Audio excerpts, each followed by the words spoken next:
K9 టీవీకి స్వాగతం. నేను మీ కాసిం.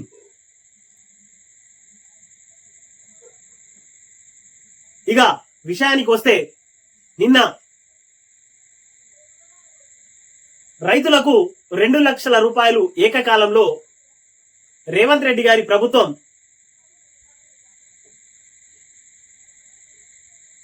రైతుల ఖాతాలో వేయడం జరిగింది. ఈ సందర్భంగా బాన్స్వాడ నియోజకవర్గంలో ఎమ్మెల్యే టికెట్ తీసుకొని ఓడిపోయినటువంటి ఏనుగుల రవీందర్ రెడ్డి గారు ఏం మాట్లాడుతున్నారో ఒకసారి ఈ వీడియోలో మనం చూద్దాం. అయినప్పటికీ కాన్స్టిట్యున్సీలో బీఆర్ఎస్ పార్టీ నుంచి కాంగ్రెస్ పార్టీలోకి సుదీర్ అనుభవం కలిగినటువంటి పోచారం శ్రీనివాస్ రెడ్డి గారు జాయిన్ అవ్వడం జరిగింది. అంటే ఏకంగా మన రాష్ట్ర ప్రభుత్వ పెద్దలైనటువంటి సీఎం గారే స్వయంగా తన ఇంటికి వెళ్ళి ఆహ్వానం పలికిర్రు. మీరు పెద్దలు, మీ సూచనలు ప్రభుత్వానికి అవసరము, సలహాలు అవసరము, మీరు పార్టీకి ఓ పెద్ద మనిషిలాగా రండి అని ఆహ్వానించడం జరిగింది. కానీ ఇక్కడ వచ్చేసరికి బాన్స్వాడ నియోజకవర్గంలో ఓ వర్గంగా ఏర్పాటు చేసుకున్నటువంటి ఏనుగుల రవీందర్ రెడ్డి గారు ఒంటెద్దు పోకడలతో ప్రభుత్వ ఎమ్మెల్యే అయినటువంటి పోచారం శ్రీనివాస్ రెడ్డి గారు ఉన్న ఇలాఖల్లోనే ఆయన మీటింగ్లను చూస్తూ ఓరని అవ్వ ఇదెంత పెద్ద సభలో అనుకున్నారా అన్నట్టుగా ఆయన మాట్లాడిన తీరు ఒక్కసారి ఈ వీడియోలో చూద్దాం. అంబేద్కర్ చౌరస్తా మీటింగ్ అవుతుంది. ఓన్లీ అమ్మ ఎంత పెద్ద సభ చూసా ఆగమైపోయినా జనాల గురించి మాట్లాడితే బాగుండదు. కానీ అక్కడి నుంచి నేను ఇది కాంగ్రెస్ పార్టీ కార్యకర్తలు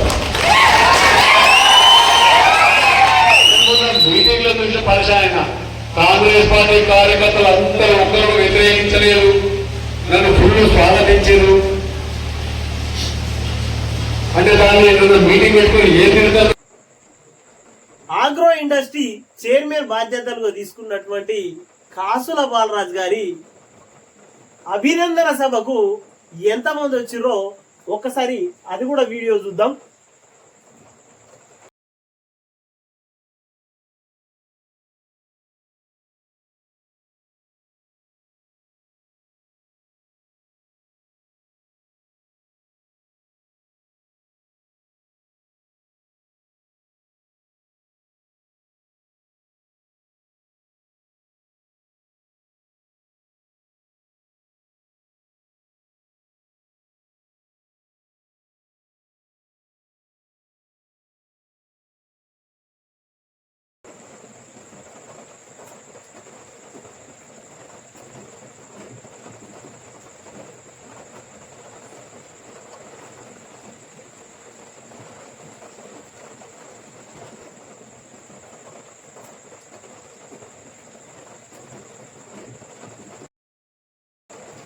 ఇక చెప్పు సారు, ఇక చెప్పు. బాన్స్వాడల అసలైన కార్యకర్తలు 2 వర్గాలుగా గ్రూప్లను క్రియేట్ చేసినటువంటి ఒంటెద్దు పోకట్లతోని పోయేటటువంటి నాయకులు ఎవరో ఇక బాన్స్వాడ ప్రజలే నిర్ణయిస్తారు. వాళ్ళే అతి తొందరలో సమాధానం.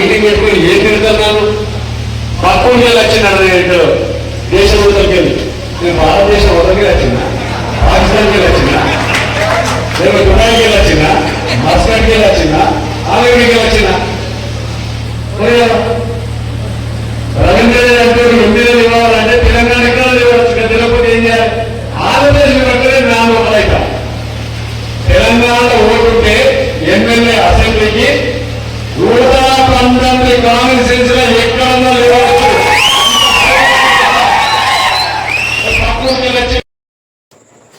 ఇక సారు రాగం ఏం పెట్టుకున్నాడంటే, నేను ఏం పాకిస్తాన్కి వెళ్ళొచ్చినా, నేను బయటకి వెళ్ళొచ్చినా, ఆడికి వెళ్ళొచ్చినా, ఈడికి వెళ్ళొచ్చినా అంటూ 119 నియోజకవర్గాల్లో ఎక్కడి నుంచి అయినా సరే పోటీ చేయొచ్చు. రైట్, ఇది వాస్తవమే. 119 నియోజకవర్గాల్లో ఏ నియోజకవర్గం నుంచి అయినా సరే పోటీ చేయొచ్చు. ఇది కరెక్ట్ గా చెప్తున్నారు సార్.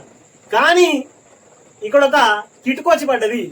119 నియోజకవర్గాల్లో ఎక్కడ పోటీ చేసినా కాంగ్రెస్ పార్టీ తరఫు నుంచి గెలిచినటువంటి ఎమ్మెల్యే గాని, ఇతర పార్టీల నుంచి గెలిచినటువంటి ఎమ్మెల్యే గాని, ఏ నియోజకవర్గంలోనైనా ఎమ్మెల్యే ఉంటే అక్కడ ఆ నియోజకవర్గంలో ఓర్నీయవ్వ ఈ మాత్రం తెలియదా, ఎమ్మెల్యే 2 సార్లు అయినావు, ఎమ్మెల్యే ఉన్న కాడ ఇన్ఛార్జ్ బాధ్యతలు ఏముండాయని ఆ మాత్రం తెలియదా అని బాన్స్వాడ ప్రజలు అడుగుతున్నారు. ఏనుగు సారు, వాళ్ళకు సమాధానం చెప్పు నువ్వు అని. ఈ మాత్రం మీకు తెలియదా? ఇంత సీనియర్లు మీకు 2 సార్లు ఎమ్మెల్యేలు అయినటువంటి వాళ్ళు మీకు తెలియదా? ఒకవేళ ఓడిపోయినటువంటి వ్యక్తి కాంగ్రెస్ పార్టీని చీల్చి ఒక వర్గాన్ని ఏర్పాటు చేయడం ఇది కరెక్టేనా? ఇది మాత్రం మీకు తెలియదా? మీరు సీనియర్లు కాదా అని బాన్స్వాడ నియోజక ప్రజలు ముక్కున వేలేసుకుంటున్నారు సార్. వాటికి సమాధానాలు చెప్పండి మీరుగా.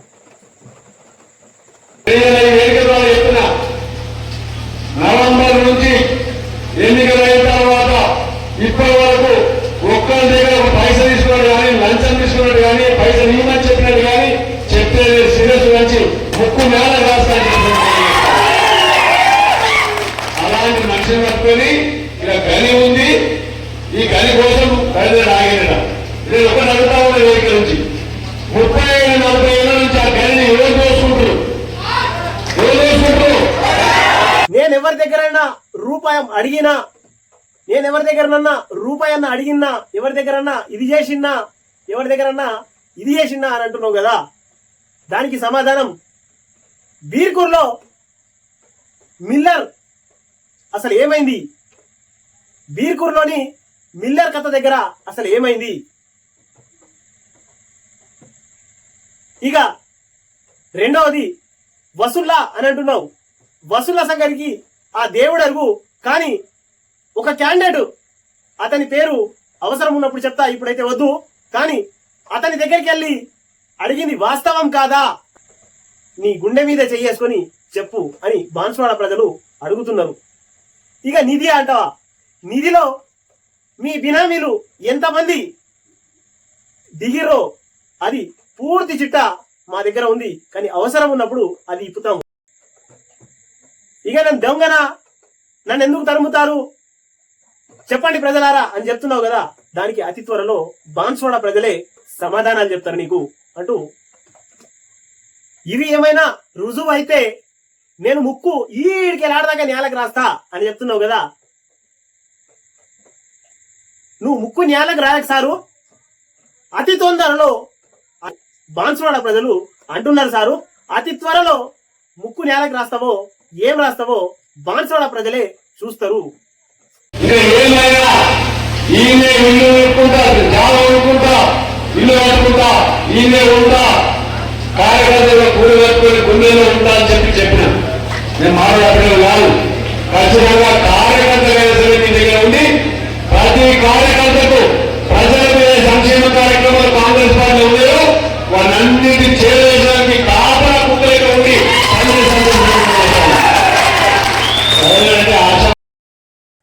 నేను ఈయన్నే ఉంటా, ఈయన్నే ఇల్లు కట్టుకుంటా, బాన్స్వాడ ప్రజల కోసం కాపల కుక్కలాగా ఉంటా అంటూ రవీందర్ రెడ్డి గారు చెప్తున్నారు. కాంగ్రెస్ ఫలాలు ప్రజలకు అందేదాకా నేను ఈయన్నే ఉంటా, వీళ్ళ గుండెల్లో నేనుంటా, కాపల కుక్కలాగా ఉంటా అని రవీందర్ రెడ్డి గారు చెప్తున్నారు ఈ మాట.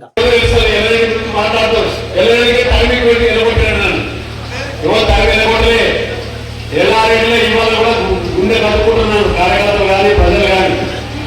ఈ రోజు సోనియా గాంధీ, రాహుల్ గాంధీ, మల్లికార్జున ఖర్గే, రేవంత్ రెడ్డి గారు నాకు బీఫామ్ ఇచ్చి బాన్స్వాడకు పోవాలి, కాంగ్రెస్ పార్టీ గత చాలా సార్లు ప్రయత్నం చేస్తున్నాం, గెలుస్తలేము, నువ్వైతే సీనియర్ నాయకుడు, నువ్వు గెలుస్తావని చెప్పి పంపిస్తే వచ్చే తప్ప నా అందరూ నాకు సోనియా గాంధీ ఎల్లారెడ్డి ప్రజలు నన్ను అక్కడి నుంచి ఇక్కడికి తరిమేయలేదు. ఎల్లారెడ్డి ప్రజల గుండెల్లో కూడా ఈ రవీందర్ రెడ్డే ఉంటాడు. ఇక్కడ బాన్స్వాడ ప్రజల గుండెల్లో కూడా రవీందర్ రెడ్డే ఉంటాడు. ఇక సారు ఎల్లారెడ్డి ప్రజలు నన్ను గుండెల్లో పెట్టుకుంటారు. ఎల్లారెడ్డి నుంచి నాకు ఇక్కడ పంపించడానికి కారణము రాహుల్ గాంధీ, సోనియా గాంధీ, మల్లికార్జున ఖర్గే, ప్రియాంక గాంధీ వీళ్ళు నాకు బీఫామ్ టికెట్ ఇచ్చి ఇక్కడికి పంపించిర్రు. నువ్వు మంచి గట్టి లీడర్వు, నువ్వైతే రే బాన్స్వాడ కాన్స్టిట్యున్సీలో గెలవగలుగుతావు. ఇక అక్కడ అంత పెద్ద లీడర్లు లేరు, నువ్వు తప్ప అని సారుకు అక్కడి నుంచి బీఫామ్ ఇచ్చి ఇక్కడికి పంపించిర్రంట. ఒక్కసారి ఆత్మ పరిశీలన చేసుకోవాలి రవీందర్ రెడ్డి గారు. నిజంగా మీరు వీళ్ళే నిన్ను బలమైన నాయకుడని పంపించారా, లేదా పైరవిల ద్వారా ఇడికి వచ్చినావా నువ్వు అని ఆత్మ పరిశీలన చేసుకోవాలి అని బాన్స్వాడ కరుడు కట్టిన కాంగ్రెస్ వాదులు అడుగుతున్నారు. వాళ్లకు నువ్వు భవిష్యత్తులో సమాధానాలు చెప్పాలి అంటూ అడుగుతున్నారు వాళ్ళు.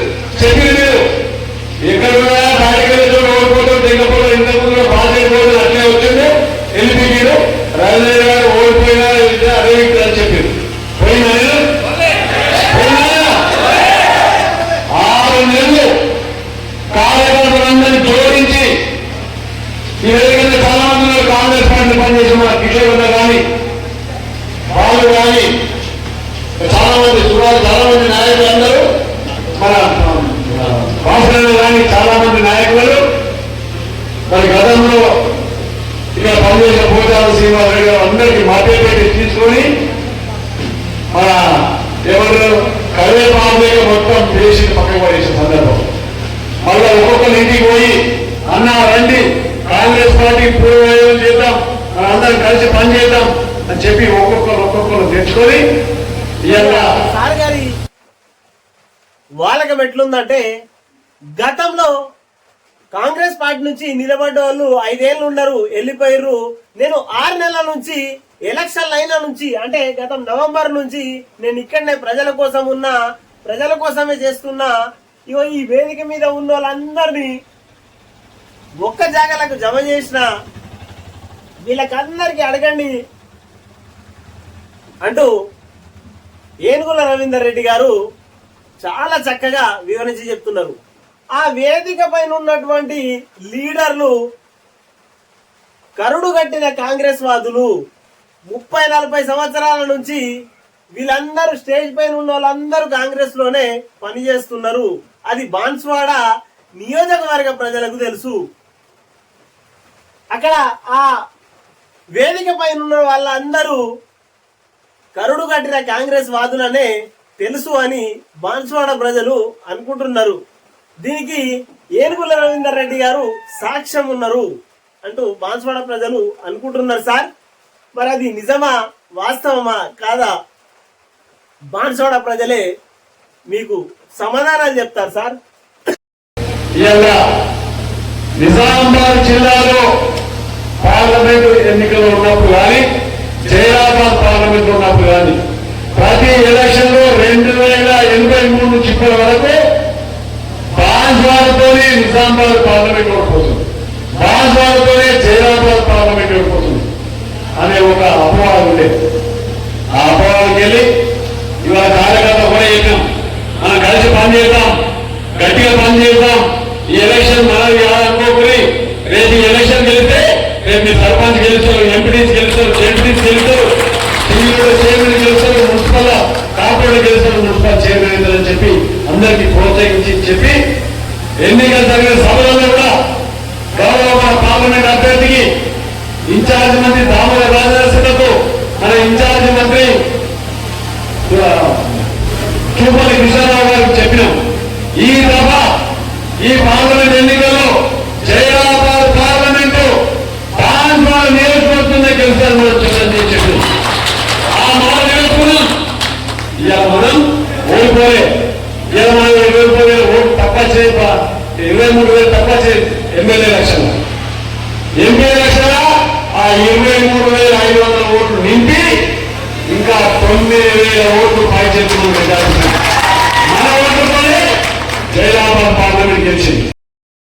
ఇక ఈ వేదిక పైన ఉన్న నాయకులకందరికీ ఒక్క జాగల కూడ చేసి 2023 ఎలక్షన్ నుంచి ఇప్పటి వరకు బాన్స్వాడలో డిపాజిటే లేదు, అసలు కాంగ్రెసే లేదన్నట్టు ఏనుగుల రవీందర్ రెడ్డి గారు మాట్లాడుతున్నారు. అయితే మనం కాస్త వెనక్కి వెళ్ళి చూస్తే 2023 నుండే కాదు, అంతకు ముందు నుంచి కూడా బాన్స్వాడ నియోజకవర్గంలో జహీరాబాద్ పార్లమెంట్ లో ఎప్పుడు చూసినా కాంగ్రెస్ పార్టీకి డిపాజిట్ గల్లంతు కాలేదు. అంటే దీనికి అర్థం బాన్స్వాడలో కాంగ్రెస్ పార్టీ బలంగానే ఉంది, నువ్వు చేసింది ఏమీ లేదు అంటూ ప్రజలు గుసగుసలాడుకుంటున్నారు. రెండవ విషయానికి వచ్చేసరికి ఏనుగుల రవీందర్ రెడ్డికి సోనియా గాంధీ, రాహుల్ గాంధీ, ప్రియాంక గాంధీ, మల్లికార్జున ఖర్గే, రేవంత్ రెడ్డి గారు బీఫామ్ ఇవ్వడం వల్ల ఈయన బలవంతంగా తీసుకొచ్చి కూర్చుండబెట్టినంట. ఈయనకి బలవంతంగా కూర్చుండబెట్టినందుకు ఈయన ముఖం చూసి బాన్స్వాడ కాన్స్టిట్యున్సీలో ఓట్లు పడ్డాయి అని చెప్పుకుంటున్నాడు సార్. అయితే మీ మొహం చూసి ఓట్లు పడ్డాయా లేదా ప్రియాంక గాంధీ ముఖం చూసి ఓట్లు పడ్డాయా? అయితే మీ మొహం చూసి ఓట్లేసిర్రా బాన్స్వాడ ప్రజలు, లేదా సోనియా గాంధీ గారి మొహం చూసి ఓట్లేసిర్రా, రాహుల్ గాంధీ గారి మొహం చూసి ఓట్లేసిర్రా, లేదా రేవంత్ రెడ్డి గారి మొహం చూసి ఓట్లేసిర్రా, లేదా ఏనుగుల రవీందర్ రెడ్డి గారి మొహం చూసే ఓట్లేసిర్రా అని బాన్స్వాడ ప్రజలు ఆలోచించుకుంటున్నారు, ముక్కున వేలేసుకొని ఆలోచించుకుంటున్నారు సార్. దీనికి మీరు సమాధానాలు చెప్పాలి. అయితే మీ ముఖం చూసి ఓట్లేస్తే మరి రాహుల్ గాంధీ, ప్రియాంక గాంధీ, సోనియా గాంధీ, రేవంత్ రెడ్డి గారి మొహం చూసి ఓట్లు వేయలేదా బాన్స్వాడ ప్రజలు అని ప్రజలు అడుగుతున్నారు సార్. దీనికి మీ సమాధానాలు చెప్పండి.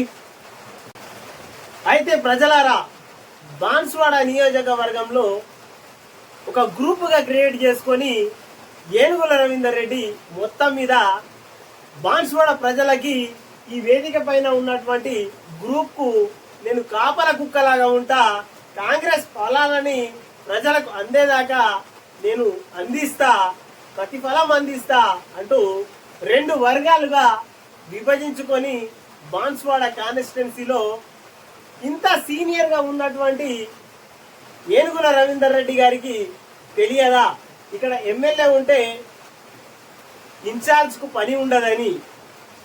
అంటే కావాలనే గ్రూప్ రాజకీయాలకు పాల్పడుతున్నారా అనే సందేహం వస్తుంది ప్రజలకి. ఏకంగా తిననే నేను ప్రజలకు కాపల కుక్కలాగా ఉంటా అని చెప్తున్నారు రవీందర్ రెడ్డి గారు. ఇంత సీనియర్ గల ఈ లీడర్ కి, ప్రజల కోసం కాపల కుక్కలాగా ఉంటా అని చెప్పే ఈ లీడర్ కి రాజకీయం తెలియదా? ఇన్ఛార్జ్ బాధ్యతలు, ఎమ్మెల్యే ఉన్న కాడ ఇన్ఛార్జ్ బాధ్యతలు ఉంటాయా ఉండయా అని ఆ మాత్రం కూడా తెలియదా అంటూ ప్రజలు అయోమయంలో ఉన్నారు. మొత్తానికి ఈ వేదిక పైన ఉన్నటువంటి లీడర్లందరికీ అయోమయమైనటువంటి దారిలోకి తీసుకెళ్తున్నారు అంటూ ప్రజలు అనుకుంటున్నారు. దీనికి సమాధానం మీరే చెప్పాలి. కాపల కుక్కలాగా ఉంటా అని చెప్పే రవీందర్ రెడ్డి గారు బాన్స్వాడ నియోజక ప్రజలకు ఏం సమాధానాలు చెప్తారో చెప్పండి. కేనైన్ టీవీని సబ్స్క్రైబ్ చేయండి, షేర్ చేయండి, కామెంట్లు పెట్టండి.